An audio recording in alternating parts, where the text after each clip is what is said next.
나의 첫사랑은 무당이 될 팔자였다. 학창시절에 처음으로 사귄 여자친구였습니다.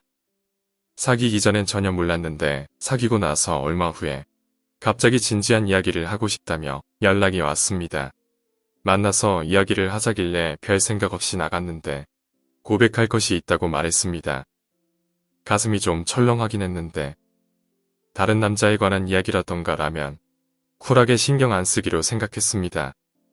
마음의 준비를 하고 들어보니 상상과는 전혀 다른 이야기였습니다. 귀신이 보인다는 겁니다.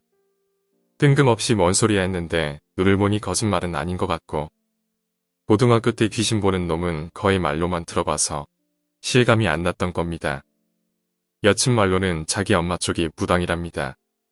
할머니가 무당이신데 원래 엄마를 건너뛰고 자기가 신내림을 받아야 했답니다. 근데 딸이 불쌍한 엄마가 자신이 대신 받고 딸은 신내림을 안 받은 거죠. 그래서 신내림 전에는 귀신 같은 것도 많이 보고 지금도 몸이 아프면 자주 보인다면서 고백했습니다. 처음 만나는 여자친구가 무당 집딸이라니. 게다가 귀신을 종종 본다니. 사실 귀신 같은 걸 전혀 안 믿고 있었기에 얘가 관심을 끌려고 거짓말을 하는 건가. 거짓말이면 이런 걸로 뭔 이득인가. 온갖 생각이 들었지만 믿어주기로 했습니다. 적어도 본인 앞에서 못 믿는 모습은 안 보이기로요. 그녀를 만나면서 겪었던 에피소드를 몇 개 말씀드리겠습니다. 첫 번째, 교차로의 귀신. 푹푹 찌는 여름이었습니다. 평소처럼 동네에서 데이트하다가 시원한 게 먹고 싶어져서 시내 쪽으로 가고 있었습니다. 시내로 가는 길에 기차역이 있는데 역 쪽으로 가면 주택들이 다닥다닥 붙어있는 곳을 지나면 직선으로 금방 갑니다. 돌아서 가면 주택가를 빙 돌아야 해서 더운 날에 그러긴 귀찮았습니다. 제가 손에 땀이 많은지라 손도 안 잡고 조금 떨어져서 수다 떨며 가고 있는데 갑자기 여자친구가 팔을 확 잡아채더니 얼굴이 굳어서는 조용히 따라와 라는 겁니다. 영문도 모른 채 여자친구가 너무 얼어있으니 일단 돌아가는 길 쪽으로 걸으면서 가만히 따라갔습니다. 역을 지나서 조금 걸으니까 그제서야 살짝 한숨을 쉬면서 다행이다라는 겁니다. 뭐가 다행이야?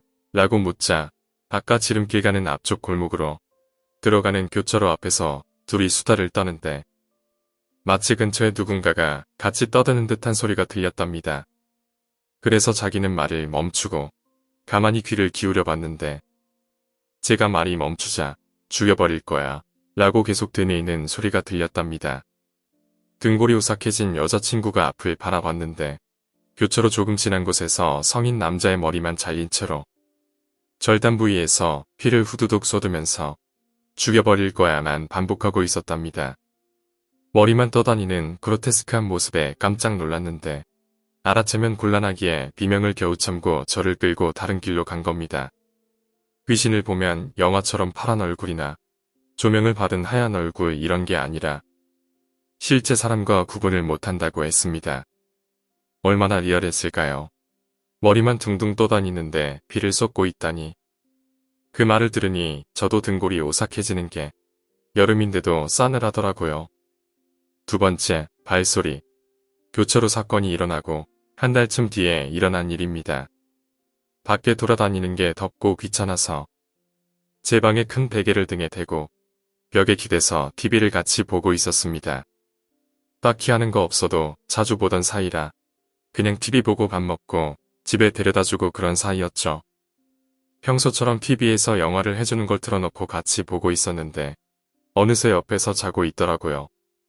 저도 슬슬 졸려서 낮잠이나 같이 잘까 하면서 TV를 끄려고 했는데 갑자기 눈을 확 뜨더니 TV 끄지 마 라고 조용하고 강하게 말했습니다. 옆에서 깜짝 놀라서 쳐다보니 발소리 안 들려? 라고 말하는 겁니다. 나는 안 자고 계속 있었는데 이게 뭔가 싶어서 도둑이 들어온 건가 라고 생각했는데 대낮에 TV 틀어놓고 있는 집안에 도둑이 들 리가 없는데 무슨 소리를 하는 걸까 싶은 겁니다. 가만히 보고 있으니 계속 발소리가 점점 가깝게 들린다며 울먹거렸습니다. 영문도 모른 채 토닥이고 있으니 갑자기 눈을 감고 저를 꼭 아는 채 가만히 있는 겁니다. 어쩔 줄 몰라서 그냥 안아주고 있었는데 한참 뒤에 손에 땀이 범벅이 돼서 눈을 떴습니다. 대체 무슨 일이냐고 물어보니 낯선 남자가 집에 들어왔다가 나갔다는 겁니다. 여기에 너랑 나밖에 없었다고 하니까 당연히 살아있는 사람이 아니지라면서 우는데 이때는 좀 답답했습니다. 바로 옆에 있으면서도 나는 전혀 모르다니 상처에 공감해줄 수도 없고 토닥이는 거 말고는 할 수 있는 게 없었으니까요.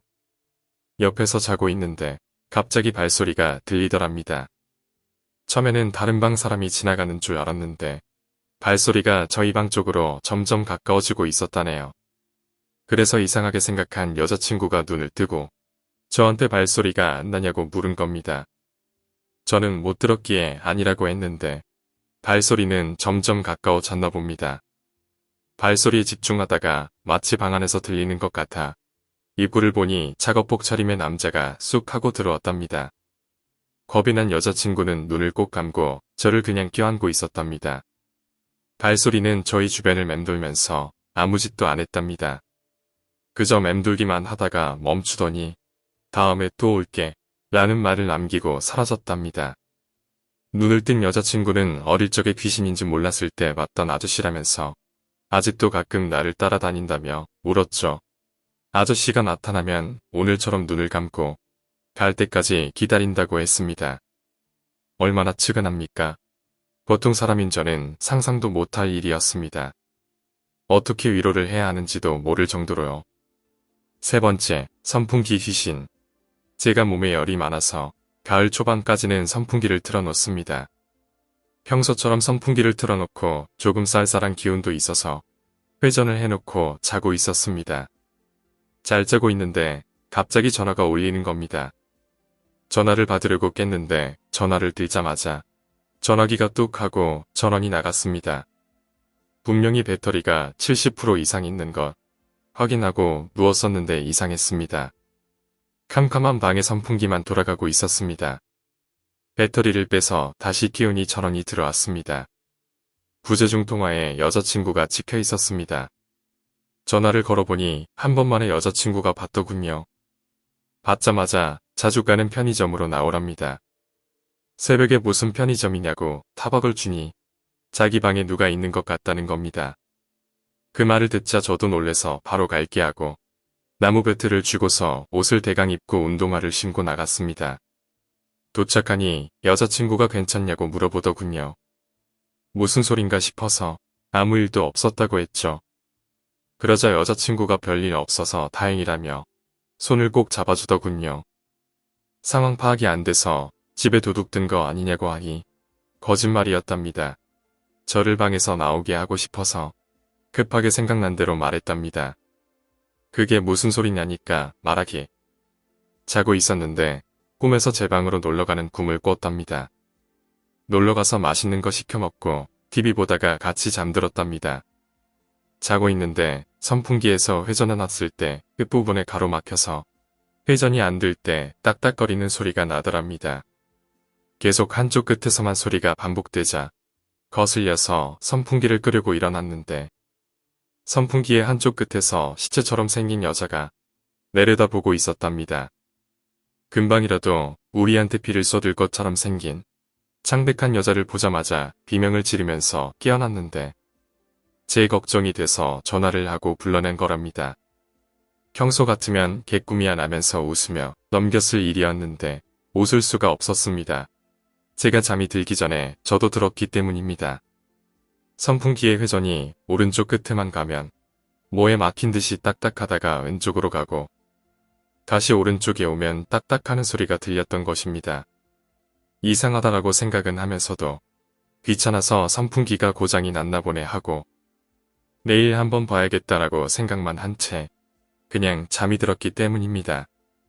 조금 거슬리긴 했지만 별거 아닌 걸로 생각했었는데 말이죠. 여자친구의 꿈 얘기를 들으니 소름이 끼치면서 도저히 방에는 못 가겠더라고요. 방학 중이어서 수업이 없으니 PC방에 간다고 하고 여자친구를 데려다주고 PC방에 가서 밤을 새웠었습니다. 지금도 떠올리니 오싹하네요. 이 사건 이후로 선풍기를 회전시키지 않고 이불을 덮더라도 한 곳에만 집중시키는 습관이 생겼죠. 여자친구와는 1년 넘게 사귀다가 권태기가 와서 헤어졌습니다만 그때 여자친구가 집착하는 모습을 보여서 씁쓸하게 헤어진 기억이 나네요. 애정결핍스러운 모습이 가끔 보여서 정이 떨어져 헤어졌었는데 지금 생각하면 제가 좀 더 애정을 주고 사랑했어야 했는데 라고 후회되더라고요. 가끔 꿈에서 만나면 이상하게 죄스러운 마음이 들곤 합니다. 오늘 이야기는 여기까지입니다. 오늘 이야기가 재미있으셨다면 구독과 좋아요, 댓글 부탁드립니다. 댓글은 저에게 큰 힘이 됩니다. 감사합니다.